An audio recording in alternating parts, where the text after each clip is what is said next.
tu voluntad para los lectores. Te pedimos que este espíritu que guió a los escritores guíe a nosotros y nuestros oídos y nuestros corazones, para que sepamos aceptar tu mensaje y transformarlo en nuestra vida, de manera que lleguemos a los demás con amor, compasión y amistad. Lo pedimos por Jesucristo nuestro Señor. Amén. Amén. Dios te salve María, llena eres del Señor es contigo. Bendita tú eres entre todas las mujeres, bendito es el fruto de tu vientre Jesús. Santa María, Madre de Dios, ruega por nosotros, pecadores, ahora y en la hora de nuestra muerte. Amén. Gracias. Vamos a la primera carta a los Corintios. Estamos en el capítulo 6, ¿no?, de la primera carta a los Corintios. Algunas cosas que no cubrimos la semana pasada. Bueno, allí no sé cuántos están ustedes. En esas ventanitas veo 3, 4, 7. Aquí tenemos mucha gente. Los que están aquí conmigo presenciales. Son todos ellos. ¿Cómo? Son todos ellos que están aquí. Los de abajo. Todo eso. Ah, ¿y ellos ven esta cosa? ¿Lo ven eso? No, Ah, no. pero ellos saben todos ahí. Tenemos una lista muy larga de gente que está presente. Y fíjense, la semana pasada veíamos en la carta de los Corintios, capítulo 6, que les decía, ustedes tienen conflictos unos con otros y van a jueces paganos. Dice, ¿no tienen ustedes alguien que pueda resolver los conflictos en la comunidad? Y fíjense, en la Iglesia Católica tenemos una cosa que es aplicar esto a la vida de la Iglesia. Fíjense, los sacerdotes y los clérigos, los que han recibido órdenes menores, bueno, diáconos, subdiáconos y los sacerdotes no pueden presentar un caso contra el obispo en la corte, digamos, federal o la corte civil. No pueden. Si tienen un problema contra el obispo, tienen que ir al arzobispo y si no al arzobispo, al cardenal más cercano. No se puede llevar un caso contra un sacerdote, llevarlo a corte. Eso es por derecho canónico. Y entonces cuando un sacerdote está descontento con su obispo, ¿qué puede hacer? Pues tuvimos un caso en San Antonio. Ustedes oyeron hablar de la parroquia de Atonement. ¿Han oído hablar de esa? Es una parroquia aquí donde el sacerdote era una parroquia episcopaliana. No eran católicos, eran de la Iglesia de Inglaterra, ¿no? Y con 60 familias decidieron hacerse católicos. Y una noche de la Vigilia Pascual, el sacerdote y 60 familias, que serían unas 300 personas, se hicieron todos católicos. Y después pasó algo semejante, pasó después en Houston. Y después pasó en otros sitios, no sé por dónde, si por Ohio también, que iglesias más pequeñas se hicieron todos católicos como grupo.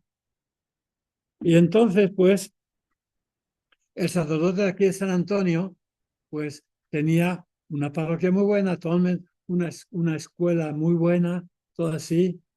Y no sé por qué, pues, el arzobispo se enojó con él y decidió quitarle la parroquia y sacarlo. Y entonces el sacerdote ese apeló a Roma, ¿no?, al tribunal de la Iglesia en Roma, en el Vaticano.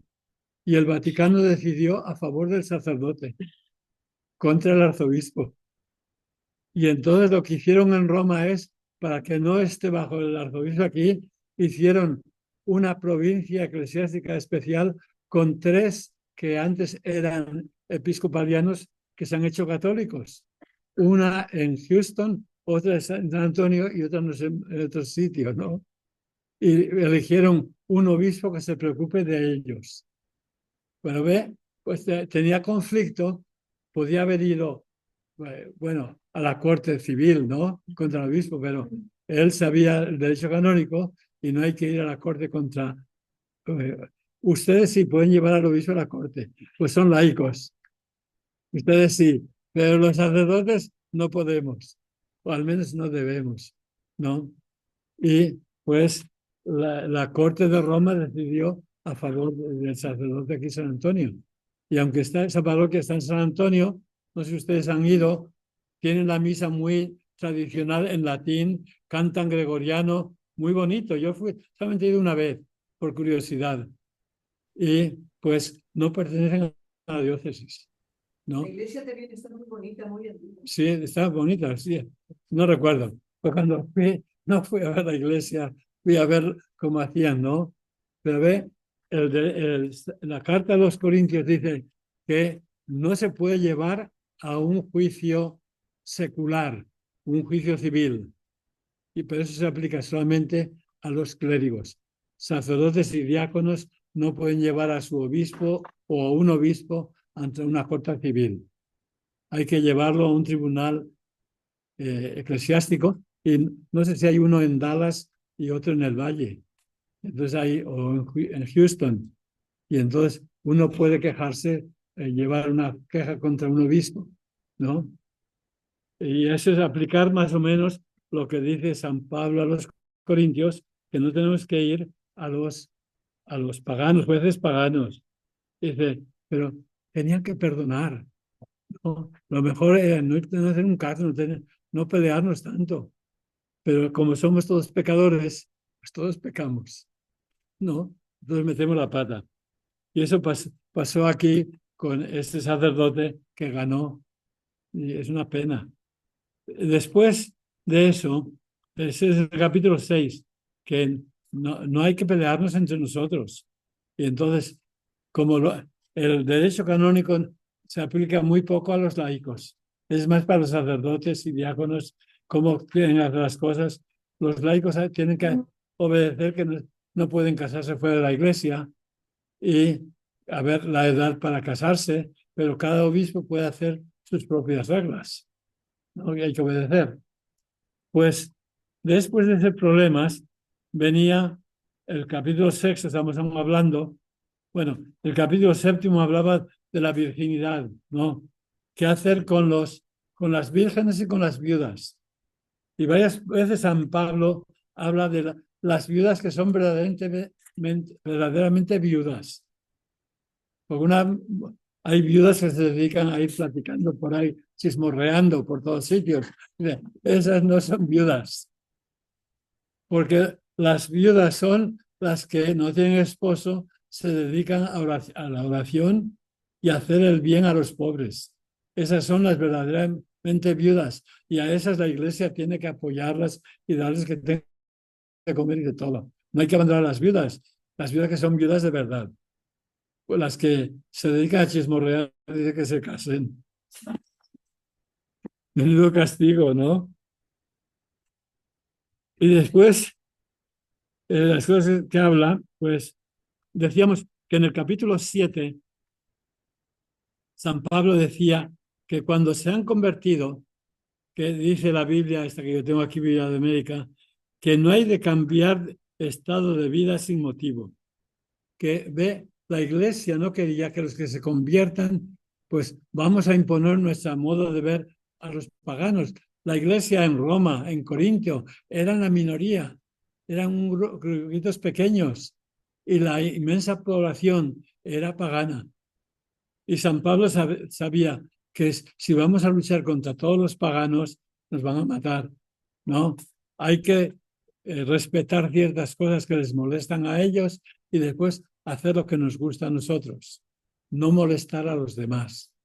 Eso es lo que tenía mucho en mente San Pablo. Y dice que en el capítulo 7, cuando el matrimonio y la virginidad, porque algunos se convierten y enseguida pues quieren hacer algo especial por Dios. ¿Ve? Yo les decía, en Santa Rosa de Lima, los primeros Grand Nights que tuve y otros de aquí de St. Matthews habían sido protestantes. Se hicieron católicos, enseguida se metieron a trabajar en la iglesia, los eligieron Grand Nights, porque se metieron en la iglesia querían hacer mucho. Y está bien, con tal de que respeten lo que hay para comenzar. No nos metemos en un lugar para cambiarlo todo, sino para aprender y ver cómo lo hacen y después sugerir cambios. ¿no? El problema cuando uno va a una parroquia nueva así, a veces quiere cambiar todo. Yo en la parroquia donde estaba vino un padre después de mí que teníamos la primera misa los domingos a las 6:30 de la mañana. Y cuando llegó, porque había muchos viejitos y viejitas que les gustaba ir a misa temprano y después libres para todo el domingo. Llegó el padre nuevo y dijo, yo no soy mañanero. La primera misa va a ser a las 9, que yo no me gusta levantarme temprano.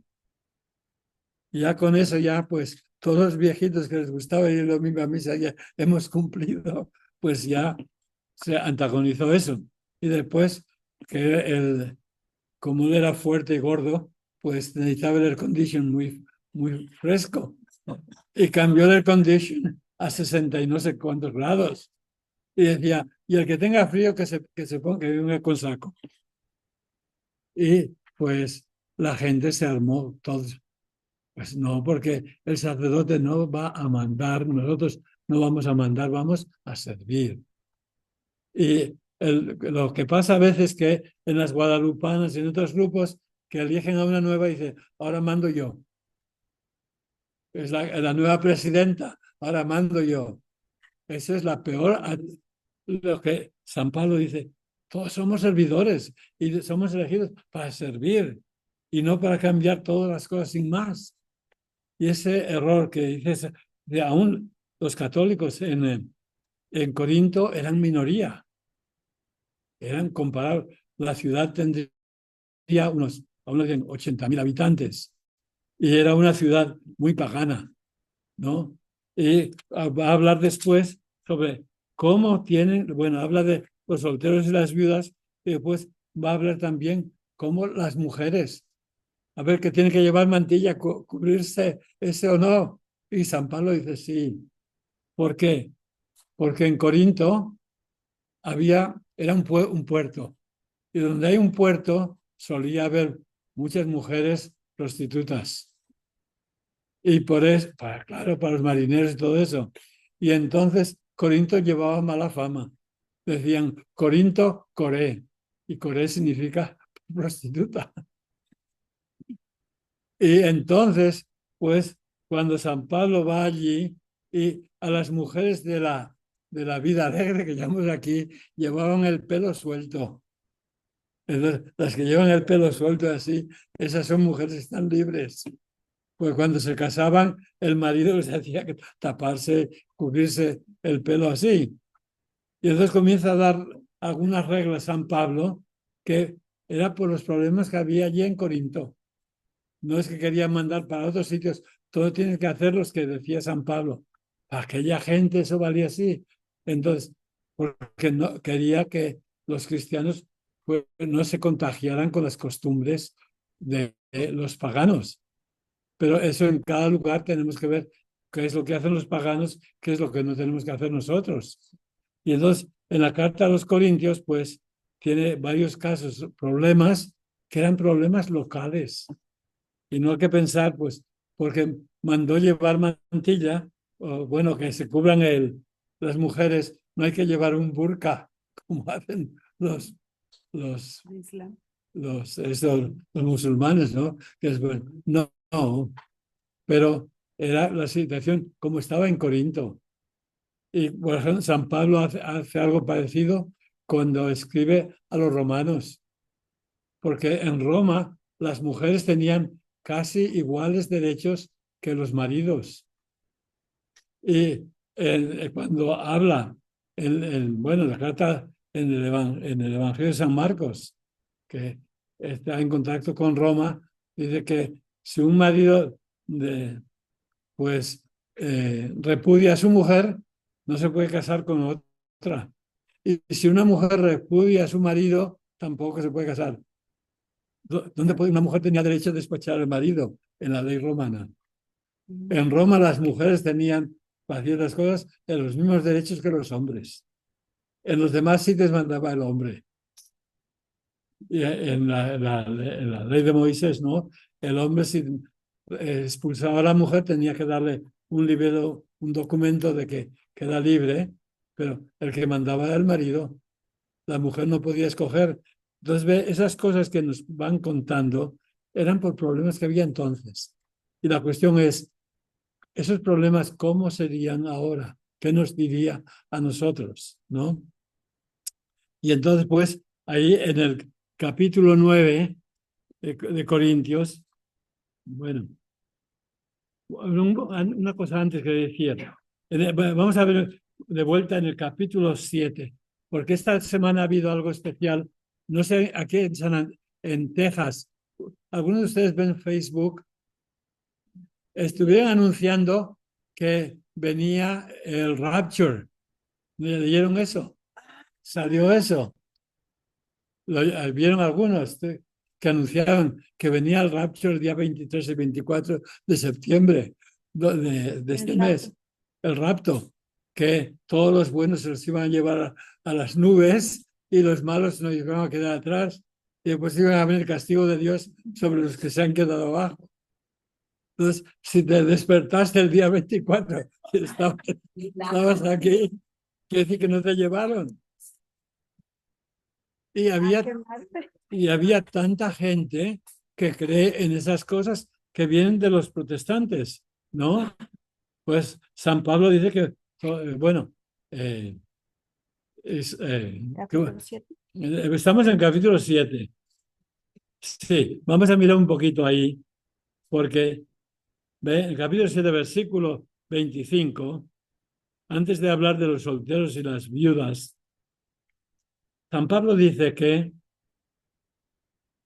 7:25, acerca de las personas solteras, no tengo ningún mandato del Señor. El Señor mandó que se queden solteras, que se casen. Doy, sin embargo, mi consejo como alguien por la misericordia de Dios es digno de confianza. Yo creo que sé lo que les conviene. Sí, tengan confianza en mí. Sigo creyendo, en efecto, que debido al momento excepcional en que vivimos, es bueno que el hombre permanezca como está. Que vivimos en un tiempo excepcional.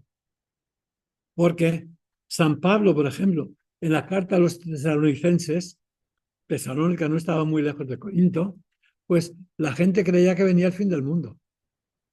Y les habían dicho y falsificaron una carta de San Pablo a los tesalonicenses que anunciaba que Cristo ya venía, iba a venir en las nubes. Y la gente vivía asustada, que este mundo va a terminar cualquier día. Y entonces, ¿para qué acumular riquezas, etcétera? Si todo se va a acabar. Y eso, pues, estos días hay un predicador por ahí que ya otra vez ya anunció el fin del mundo, pero le salió mal. Pues anunciaba que viene el fin del mundo y estaba la gente escribiendo y poniendo mensajes a ver qué es lo que va a pasar. Y no pasó nada, claro. Jesús dijo que nadie sabe ni el día ni la hora, pero de vez en cuando sale gente y especialmente los que son incrédulos, que no creen en la palabra de Dios, están dispuestos a creer cualquier tontería.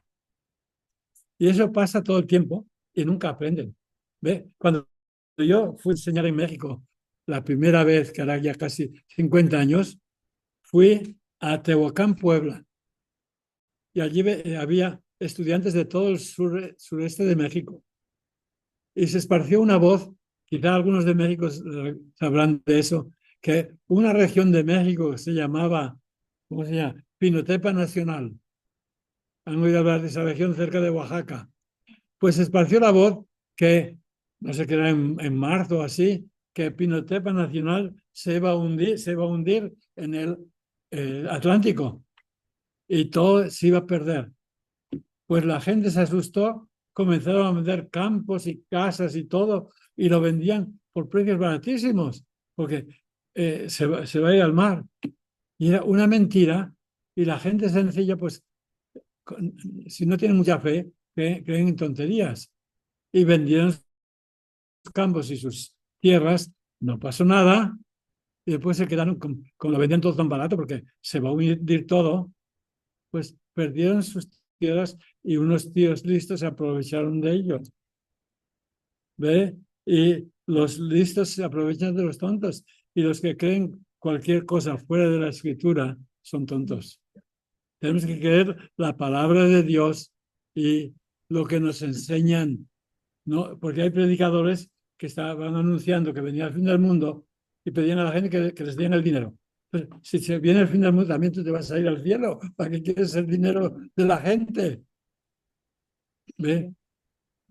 Es todo cómo engañar a la gente. Y entonces tenemos que andar siempre con cuidado que no nos engañan. Y San Pablo decía a los corintios que en el versículo 7:26, sigo creyendo, en efecto, que debido al momento excepcional que vivimos, 7:26, que debido al momento excepcional en que vivimos, pues San Pablo y los primeros cristianos creían que el fin del mundo, la venida de Jesús, la segunda venida, iba a venir en cualquier momento. ¿Ve? Y algunos creyeron que quizá Jesús se fue al cielo y cuándo va a volver, después de 40 años, porque en la Biblia el número 40, pues Jesús volverá y no volvió. Pues otros decían, después de 60 años, Jesús volverá y no volvió. Y entonces dijeron, es que no hay que tomarlo al pie de la letra. ¿Cuándo volverá Jesús? Y entonces la carta a los hebreos dice, Jesús vuelve en cada Eucaristía, se hace presente entre nosotros, ¿no? Por eso en la plegaria eucarística número 3 les decía que decimos allí, Padre, recordando tu venida, tu pasión gloriosa, tu ascensión gloriosa a los cielos y tu venida entre nosotros, celebramos en esta acción de gracias el sacrificio y santo, que en la misa celebramos la muerte, resurrección, ascensión y que Jesús viene a nosotros en la misa y en la comunión. Y entonces cada misa es un anuncio. Jesús va a venir un día. Y como decían en México, decían que nos encuentre confesados. Decían los mexicanos, ¿no? Que nos encuentre confesados. Pero ve, en la primera iglesia, los tesalonicenses creían que el fin del mundo iba a venir. Y dice San Pablo que les mandaron una carta que era falsa, que no la escribió San Pablo y les decía que sí, que venía el fin del mundo. Por eso los tesalonicenses estaban tan asustados. Y San Pablo les escribió para quitarles el miedo, que no hay nada de eso. Y también en las cartas de San Juan, también les decían que va a venir el anticristo. Y cuando viene el anticristo ya viene el fin del mundo. Y San Juan les dice, pues hay un montón de anticristos por ahí. Todo el que va predicando contra la unidad de la iglesia, todos esos son anticristos. Entonces dice, va a venir el anticristo. San Juan dice, hay un montón de anticristos. Porque todos los que van contra la doctrina de la iglesia, de los apóstoles, son anticristos. ¿Ve? Y entonces Dios no quiere que vivamos en miedo, ¿no? Eso es lo último para un cristiano, porque si amamos a Dios y tú crees que Dios te ama, el amor quita todos los miedos. Pero ve, en todo tiempo, en la carta a los Corintios menciona el tiempo excepcional, que había gente que creía, peor en los tesalonicenses. Allí les escribe que aún no llega, que no. Pero ve, eso pasa en todo tiempo y últimamente pues ha sucedido aquí en Estados Unidos. No sé por qué alguien se anunció y un predicador, claro, protestante, que lo anunció antes y ahora dice que se equivocó, que ahora tiene la fecha exacta. Era el 23 y el 24 de septiembre, que ya pasó. Entonces, allí no hubo el rapto que nos llevaron por las nubes. Pero ve, cuando se habla de eso, que seremos llevados, está hablando teológicamente. Ya les dije la otra vez que cuando la carta a los hebreos que habla de cuando nos reunimos para la misa, que nos hemos acercado al monte Sión, a la compañía de los ángeles y los santos y todos, ¿no? Que estamos.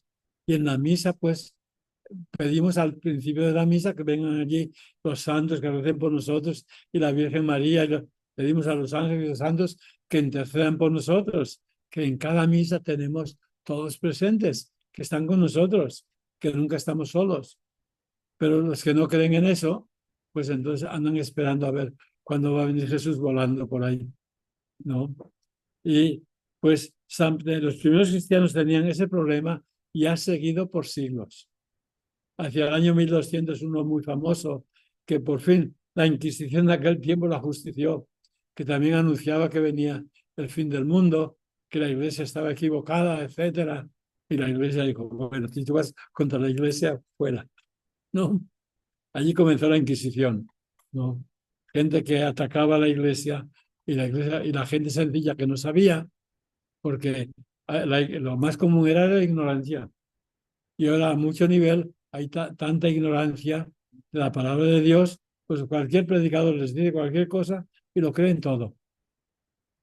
Y San Juan dice que hay que discernir los espíritus. Cuidado con qué les enseñan y cómo les enseñan, porque no todos son de los nuestros, dice San Juan. Y también San Pablo se quejaba de que había maestros falsos. Pero eso del fin del mundo, eso pasó esta semana pasada. Aquí en Estados Unidos, que creían que el día 23 y 24 pues iba a desaparecer la mitad de la gente, y si tú amanecías, estabas aquí, quiere decir que Jesús no te llevó a las nubes. Y decían, y los que se quedan aquí van a sufrir calamidades, etc. Bueno, en todo tiempo estamos sufriendo calamidades, porque hay tanto mal en el mundo. Y los malos son más dirigentes que los buenos para hacer el mal que para hacer el bien. Entonces, pues, después de eso aquí, continuamos con la carta de los Corintios, ¿no? Que hablaba de los solteros y las viudas, que las viudas hay que alimentarlas, pero que sean viudas de verdad. ¿Y cómo se llaman las viudas de verdad? Las que alimentaban a los misioneros. Llegaba un misionero, había una viuda que vivía sola así, pues si tenía comida, al predicador le daban comida. Porque eran predicadores, San Pablo iba, y algunas veces se quedaban alguna viuda, ¿no? Y así dice, a las viudas, la iglesia tiene que alimentarlas. Las viudas que son de verdad, que viven viudas, que no se juntan con otros hombres. Y la que, si es joven, dice San Pablo, mejor que se case, ¿no? Es difícil mantenerse. Y después vamos en el capítulo 8, fíjese, capítulo 8, versículo 19. 8:19. Esto. No tiene 19. No, 9:19, sorry. 9:19. 9:19. 9:19. Dice, al servicio de todos. Dice, siendo como soy plenamente libre, me he hecho esclavo de todos. San Pablo. ¿Para qué? Para ganar a todos los que pueda. Es un texto muy famoso, que me dice todo para todos, para ganar a todos. Hay algún obispo que escogió ese como lema. Yo dije, si algún día me hacen obispo, voy a poner eso. Me he hecho todo para todos, para ganar a todos, ¿no? Y dice, en el versículo 20 dice, me he hecho judío con los judíos, para ganar a los judíos. Con los que viven bajo de Moisés, yo que no estoy bajo la ley de Moisés, como si lo estuviera. Con los que están sin ley, yo, que no vivo al margen de la ley de Dios, pues mi ley es Cristo, vivo como si estuviera sin ley. Que San Pablo son paganos y comían cualquier cosa, pues San Pablo igual, ¿no? No andaba imponiendo su voluntad, lo importante era ganar a la gente, ¿no? Y aceptaba invitaciones de todos. Por eso como Jesús, que iba a casas de pecadores. San Pablo también iba, le invitaban, y San Pedro, el primero que fue a casa de pecadores después de Jesús fue San Pedro. Y en los Hechos de los Apóstoles nos cuenta con mucho detalle por qué San Pedro era la cabeza de la iglesia. había recibido el poder de Jesús. Tú eres Pedro, sabes la piedra de edificar mi iglesia. Y todos se fijaban en lo que hacía Pedro. Y una vez estaba Pedro rezando, nos cuentan los Hechos de los Apóstoles, dice que se apareció un ángel y le dice, ahora van a venir unos muchachos a buscarte, que vienen de casa de uno, y tienes que ir con ellos. Y estaba un centurión, Cornelio, que estaba rezando, y un ángel le dijo, envía mensajeros que encuentren a Pedro, que está allí junto al mar, que te lo traigan. Y llegó Pedro y comenzó a darles un sermón sobre Jesús. Dice que mientras predicaba Pedro, vino el Espíritu Santo sobre ellos. Y entonces, y eran paganos. San Pedro dijo, si ellos son bautizados por el Espíritu Santo, ¿quién soy yo para negarles el bautismo de agua? Dice, y mandó que bautizaran a todos.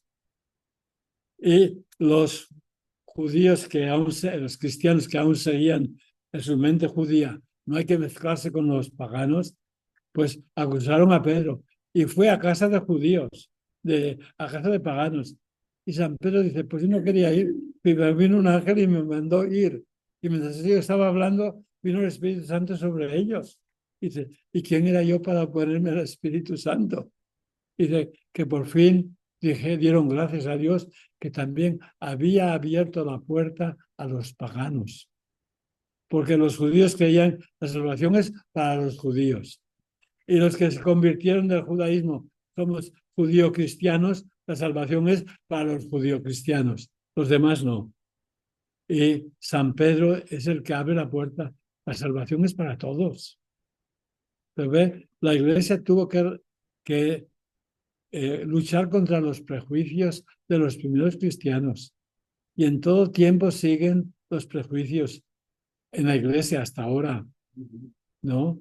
Y entonces, pues, tenemos que, todos somos hermanos y el Papa Francisco decía que hay que abrir, ¿qué? ¿Abrir qué? ¿Cómo? Abrir las puertas, decía. Abrir las puertas a todos. Que en la iglesia todo el mundo tiene que ser bienvenido. Y decía siempre todos, todos, todos. Y lo bueno es que este Papa está diciendo lo mismo. Porque había gente, los divorciados no pueden ir, no pueden recibir comunión. No, pues esto no pueden, están así. Toda clase de reglas. Y dice, y había gente que no están casados por la iglesia. Y yo tuve casos, ¿no? Que tuve que resolver. Ya creo que les conté que una señora se casó, había estado viviendo con un hombre y tenían hijos. Y ella se convirtió muy a la iglesia, se metió mucho en la iglesia. Y dice, y cuando nos casamos, mi marido me prometió que él también sería católico. Ahora no quiere hacerse católico. Y yo soy católica y estoy viviendo con uno que no es católico. Pues otros decían, pues si tú estás viviendo y vas a dormir con un no católico, no puedes ir a comulgar, porque tu esposo no está viviendo con un pagano. Pero es que él me prometió eso. Pues lo siento mucho. Pues sepárate de él. Pero no puedo separarme porque tenemos los hijos pequeños. Hay gente que no tiene corazón ni amor. Y si hay algo que tiene que regir nuestras decisiones es el amor y la compasión. Y perdonar a todos, ¿no? Y entonces, pues, hasta ahora hay problemas eso.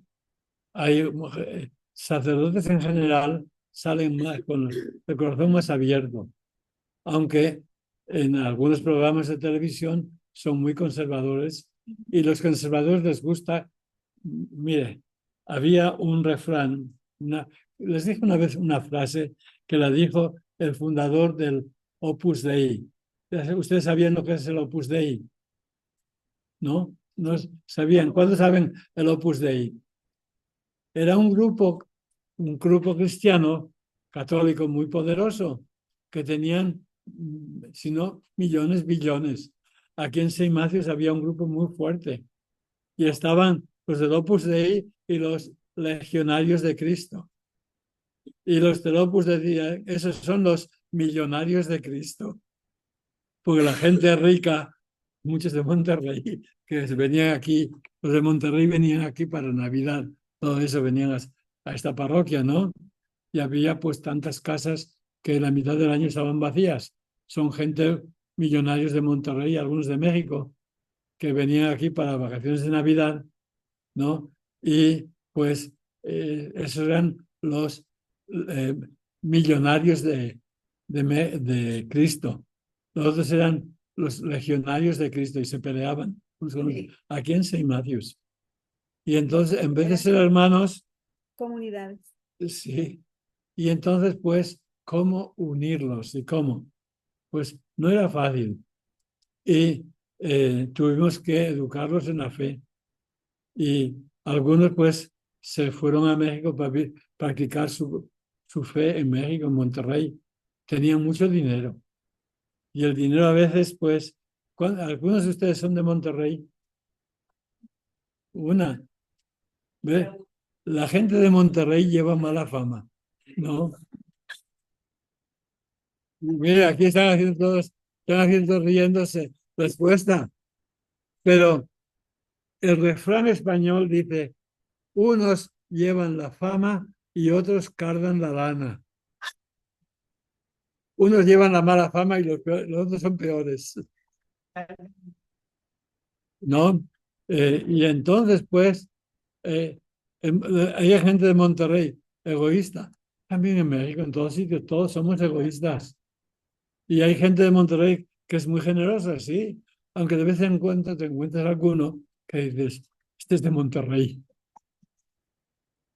No, y porque uno hace así, por ejemplo, yo tenía copias de mi libro, ¿no? Y en la parroquia filipina un día una señora me pidió la bendición que iba a Monterrey. Y le dije, vas a Monterrey, ¿me puedes hacer un favor? Allá hay este padre, quisiera darle una copia de mi libro. Le dije, voy a dedicarla y le puse el nombre y la dirección. Y se la di para que la llevara a Monterrey y el padre nunca la recibió.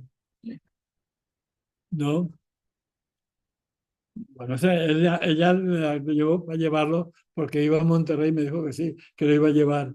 Yo se la di, pero el padre nunca recibió. Después le mandé las copias por correo y se las robaron. El Correo de México roban.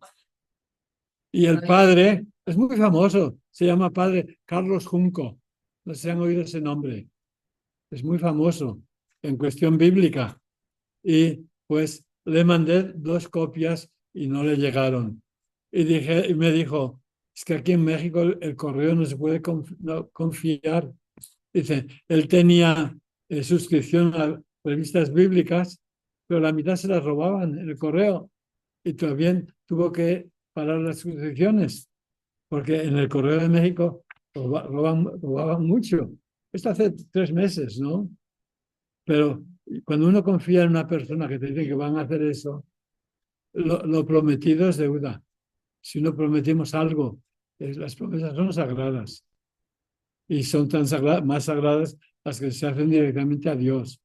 Pero todo que lo prometemos unos a otros, los cristianos, somos, bueno, en España dicen, hay que ser hombre de palabra, que lo que dice lo cumples. Y hay mucha gente que por complacer te dicen que sí y después resulta que es no. Y San Juan y San Pablo dicen, el que dice sí, que sea sí, y el que dice no, que sea no. Que seamos como Cristo, ¿no? Y entonces, pues, aquí después de hablar de que San Pablo estaba haciéndose todo para todos. Con los pobres vivía pobre, con los ricos también gozaba. Ahí con todos. Y, porque no, vamos con las personas. Ya les dije que el obispo Flores decía, lo más importante cuando vas a comer no es lo que hay sobre la mesa, sino lo que hay alrededor de la mesa. Las personas que están alrededor. Eso es lo más importante.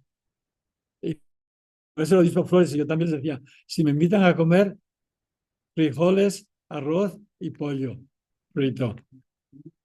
No, bueno, tortillas está bien, aunque yo no como tortillas a veces, pero era para que la gente no piense, ese obispo, ¿qué come?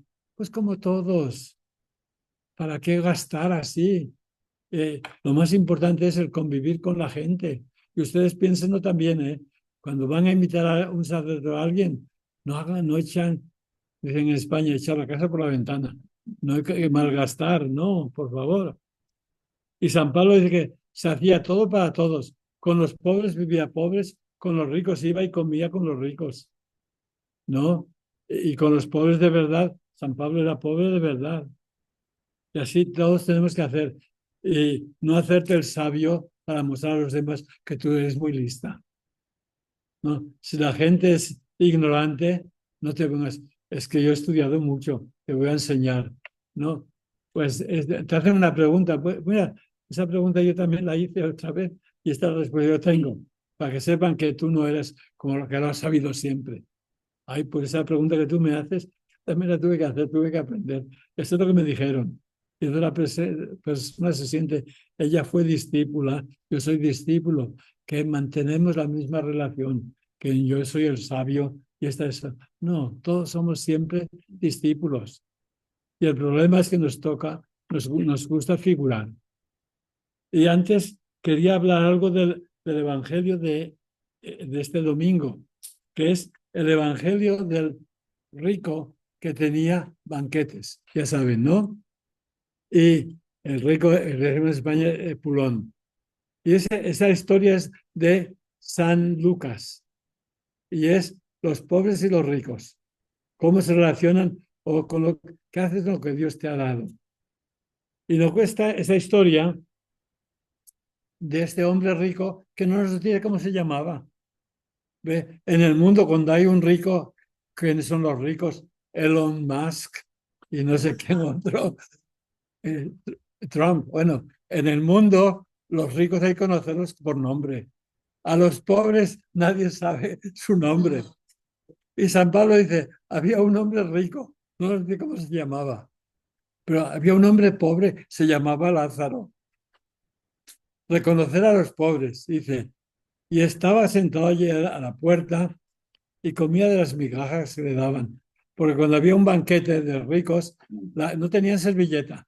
Y al final de la comida la gente tomaba el pan y en España tenemos la corteza y lo del centro, ¿cómo se llama? En mi tierra lo llaman las migajas. Nosotros llamamos la molla. Y con las migajas se lavaban para quitar la grasa y tiraban esas migajas al suelo. Dice que el pobre se alimentaba de eso, las migajas, ¿no? Y no nos dice que el rico, pues, era rico porque había sido ladrón o porque había hecho trampas con negocios. No, simplemente que era rico, nada más. Y el pobre no nos dice, ¿y por qué era pobre? Es porque se había emborrachado mucho de joven, había malgastado el dinero y después acabó enfermo así. No nos dice por qué era pobre, simplemente era pobre. Y no nos dice cómo se hizo rico el otro. Pues, y no nos dice que robaba, que no daba el templo. Pues solamente nos dice el hecho que era rico y el hecho que era pobre, de cada uno. Y uno nos dice el nombre, ¿no? Del pobre. Y entonces murió el rico y fue llevado al infierno, ¿no? Y murió el pobre y fue llevado al seno de Abraham. Los dos fueron cada cual, a, el pobre había estado siempre sentado a la puerta. Ahora dice, fue llevado por los ángeles, ahora está sentado, obvio, en el seno de Abraham. Y el hombre rico nunca supo respetar a los pobres. Y le dice, padre Abraham, padre, porque los judíos creían que Abraham es el padre de todos los judíos. Y Abraham, si era bueno, tenía que cuidar a todos sus hijos y nietos y todos. Dice, padre Abraham, le pide. Y dice, manda a Lázaro que me invite, que me traiga una gota de agua. ¿Para qué sirve Lázaro? Para ser el recadero del otro. Siempre le pide, manda a Lázaro que haga esto para mí, una gota de agua. Y dice, no, estás ya en el infierno lleno. Dice, pues al menos dice, manda a Lázaro que vaya a mis hermanos.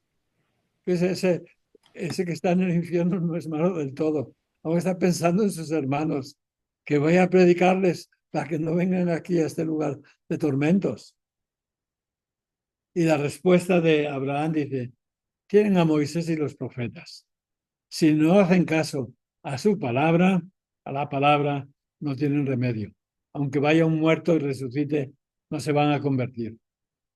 Y entonces, ¿qué es lo que tiene que convertir a las personas? No es una aparición que se ha aparecido Jesús aquí, la Virgen allí. Hay mucha gente que va para convertirse, para ver si obtienen la fe, porque oyen que hay apariciones en este sitio y otro. No, lo que te va a convertir es la palabra. Si tú lees la palabra de Jesús, la dejas, va a penetrar en tu corazón. Es como una espada de dos filos que Jesús sigues leyendo la palabra de Dios, ella te va a transformar la vida, te va a convertir la palabra. Y entonces cuando dice, manda a Lázaro, dice, aunque vaya un muerto, no se van a convertir. Y fue Jesús que resucitó y se convirtieron. Es una parábola de que había sucedido con la muerte de Jesús y con los cristianos, ¿no? Y entonces, pues, el Evangelio, pues, ese hombre, ¿cuál fue el pecado de él? No dice que se hizo rico robando, ¿no? No se dice que maldecía, decía maldiciones, que no iba a la sinagoga. No se le acusa de nada de eso. Llevaba quizá daba donaciones en la sinagoga, era generoso, quién sabe, pero no hacía nada por los pobres. Ese era el gran problema, porque hay mucha gente que sí a la iglesia dan mucho, etcétera, y ponen un letrero que es un benefactor, bienhechor, etcétera. Y la iglesia no necesita tu dinero, lo que necesita son los pobres. Y si no has visto a los pobres es porque estás ciego. Y hay pobres. Bueno, tenemos Saint Vincent de Paul y aquí en Saint Matthews, cuando yo estaba aquí, hacían buen trabajo, que ayudaban mucho a los pobres. Ahora no sé cómo estará. Sí, porque antes era muy bueno, pero en otras parroquias, pues no ayudaban mucho a los pobres. Pero antes dice, hay que dar a los pobres que son pobres de verdad, porque hay siempre que siempre te pide dinero y es para guardarse en el bolsillo. ¿No? Yo les he dicho siempre en las clases de Biblia, haz el bien, pero mira a quién, porque hay un incendio, una cosa, se están pidiendo dinero para ayudar a los que han perdido la casa y los están pidiendo para ayudar, se lo guardan el 90% en el bolsillo para ellos y eso pasa continuamente. Entonces hay que ver a quién das. Es tan importante. Hay que ser generoso, sí, ¿no? Y entonces hay que discernir mucho. Y ese hombre, el pecado de ese hombre era que era rico y no hacía nada. No se le acusa, es que se hizo rico robando, se hizo rico, porque ve, entre los judíos, al principio, en tiempo de Abraham, ¿quién era rico? El que Dios le bendice. Las riquezas son una bendición de Dios. Esa era la mentalidad judía del principio.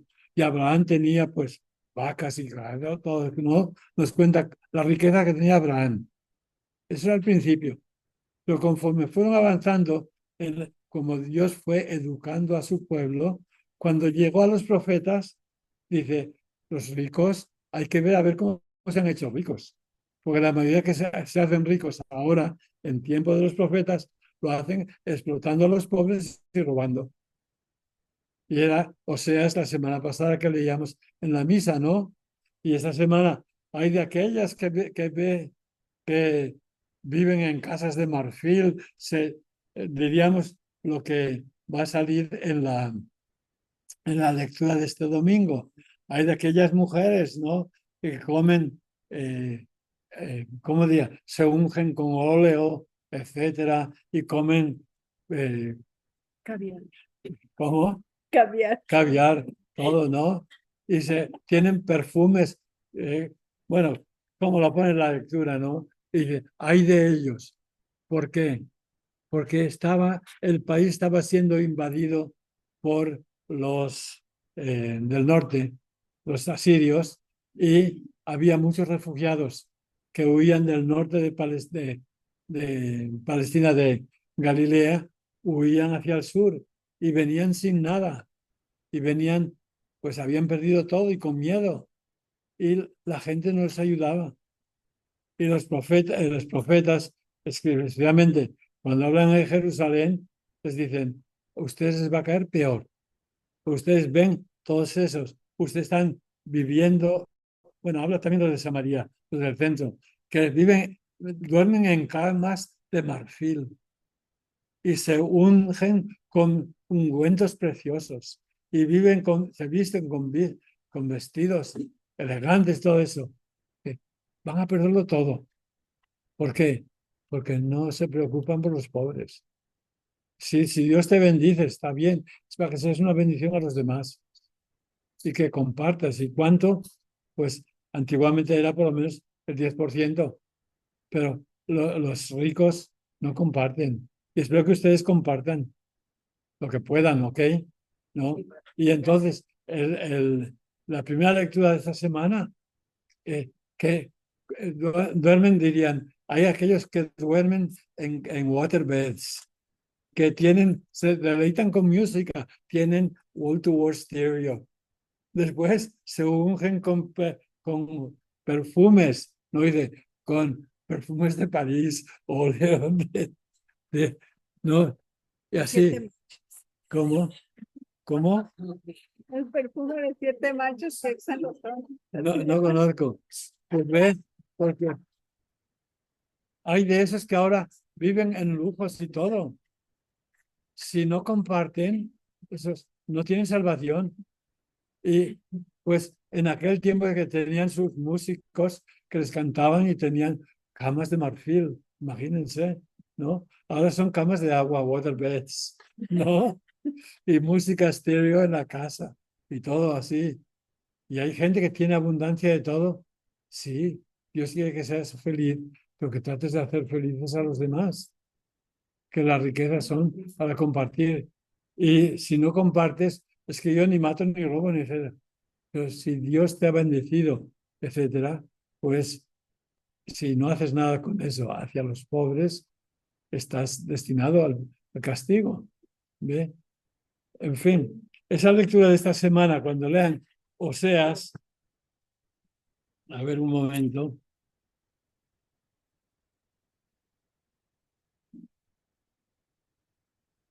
Bueno, es Amós también. Capítulo, creo que es el capítulo 7 de Amós.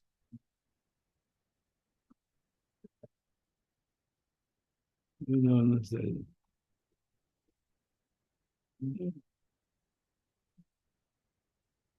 No es ahí, déjalo.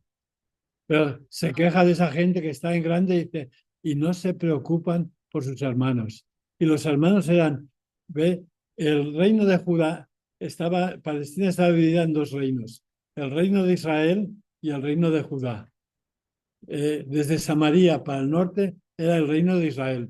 Pero cuando murió Salomón, pues fueron a decirle a su hijo, Roboán, mira, tu padre era un tirano, nos azotaba, porque Salomón hizo muchas construcciones como explotando a los trabajadores. Salomón no fue santo, ni mucho menos.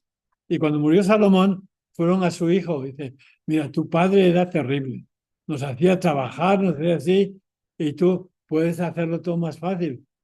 Y le aconsejaron, diles que tu dedo meñique es más grande que el brazo de tu padre, que yo con mi dedo meñique voy a proveer más que Salomón para hacerles trabajar. Y la gente dice, pues entonces adiós. Y se separaron del hijo de Salomón y eligieron su propio rey.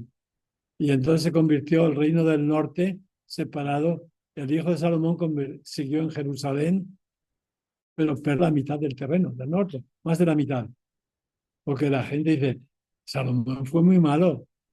Y fue malo la manera que oprimió a la gente.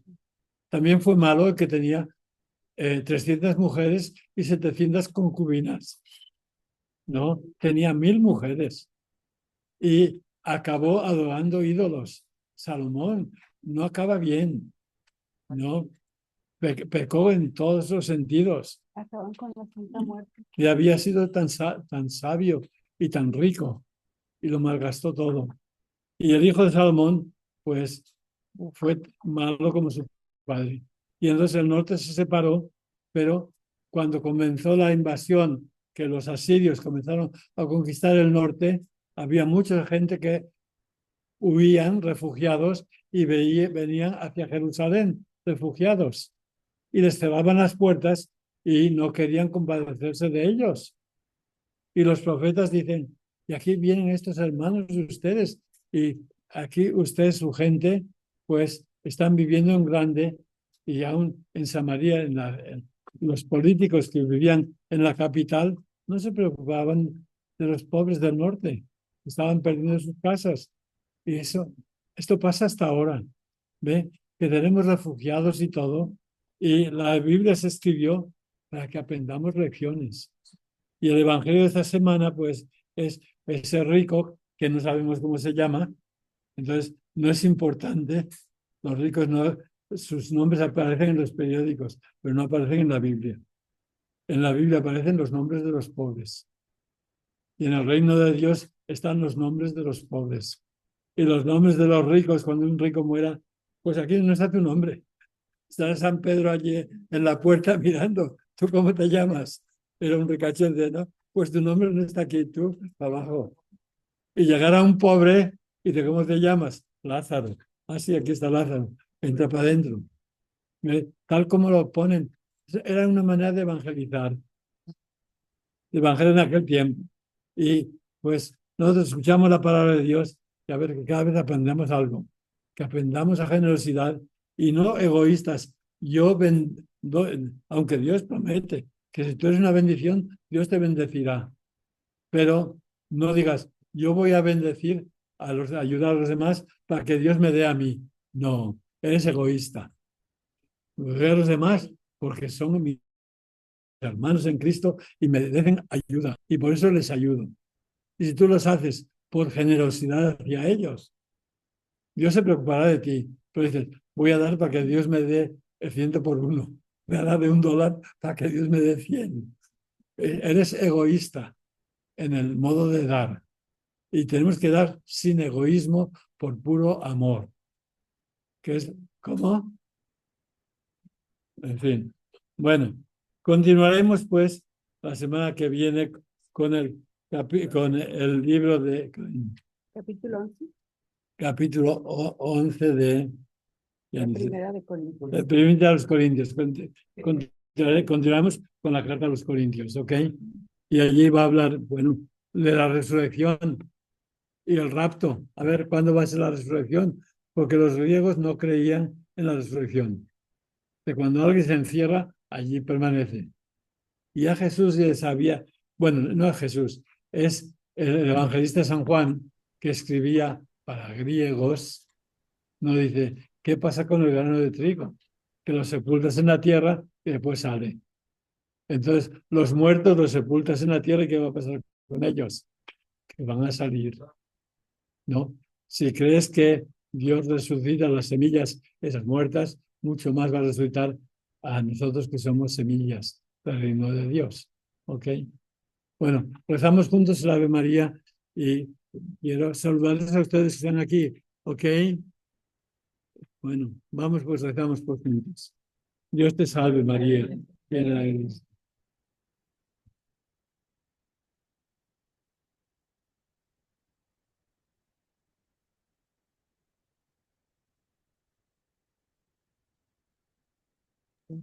Ahora y en la hora de nuestra muerte. Amén. Que la bendición de Dios Todopoderoso, Padre, Hijo y Espíritu Santo, descienda sobre ustedes y sus familias.